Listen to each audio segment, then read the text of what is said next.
નમસ્કાર, આપ જોઈ રહ્યા છો યુટીસી ન્યૂઝ।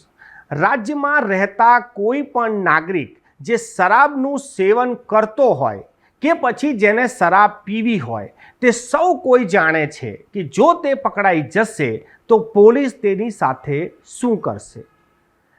રાજ્યમાં શરાબ બંધી છે, શરાબ વેચવું અને પીવું ગુનો બને છે, પરંતુ ગઈકાલે એક એવી ઘટના બની ગઈ જેમાં વડોદરાના 123 જેટલા માલેતુજારોને કોર્ટમાંથી બરી કરી દેવામાં આવ્યા।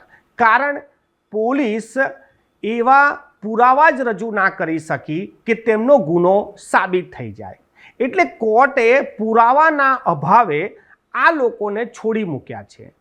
આ સમગ્ર ઘટના 2016ની છે। 2016 સેવાસીનું અખંડ ફાર્મ, એક ઉદ્યોગપતિના દીકરી કે દીકરાનું લગ્ન પ્રસંગ હતું કે સગાઈ હતી। તે દરમિયાન પોલીસને બાતમી મળી હતી કે આ જગ્યા પર શરાબની મહેફિલ ચાલી રહી છે, ખૂબ જ મોટી સંખ્યામાં શરાબ પીવાઈ રહી છે અને આ જે કાર્યક્રમ હતો તેમાં જોવા જઈએ તો ખૂબ મોટા ગજાના માલેતુજારો, એલેમ્બિકના માલિક સ્વર્ગીય, હવે સ્વર્ગીય એટલે હવે નથી રહ્યા, ચિરાયુ અમીન સુધી ત્યાં હતા, વડોદરાના ક્રિકેટરો ત્યાં હતા, ઉદ્યોગપતિઓ ત્યાં હતા।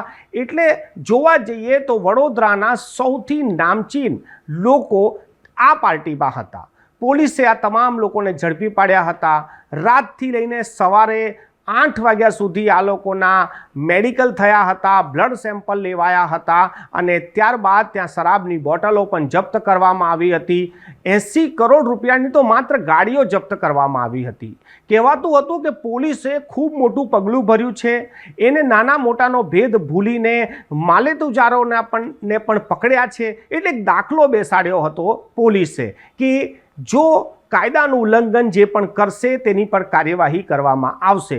કોઈનો પણ દબાણ તેમાં ના ચાલ્યું, તમામ લોકો પર એક્શન લેવાયા। પરંતુ ગઈકાલની જે ઘટના બની ત્યારબાદ તમામ લોકો હવે ચર્ચા કરી રહ્યા છે કે આ લોકો જ્યારે છૂટી શકે છે અને સામાન્ય વ્યક્તિ જ્યારે નથી છૂટી શકતો ત્યારે એક વાત તો ચોક્કસ છે કે જેના ખિસ્સામાં નાણાં છે, જેઓ માલેતુજાર છે, તેઓની સામે તો કાયદો પણ ઝૂકી જાય છે।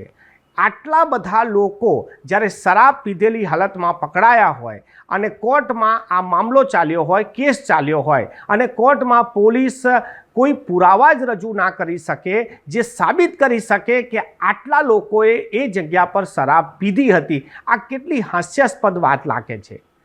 કોર્ટની જો વાત કરીએ તો કાનૂનની આંખો પર તો પાટા છે, તેને તો પુરાવા જોઈએ। કોર્ટમાં જો તમે પુરાવા જ રજૂ ના કરી શકો તો કોર્ટે તો તેમને બરી કરી જ દેવા પડે। કોર્ટ તો પુરાવા પર ચાલતી હોય છે, પરંતુ જેનું કામ પુરાવા રજૂ કરવાનું છે એ લોકોએ જો યોગ્ય કામ ના કર્યું હોય તો આ કેટલું હાસ્યાસ્પદ થઈ ગયું।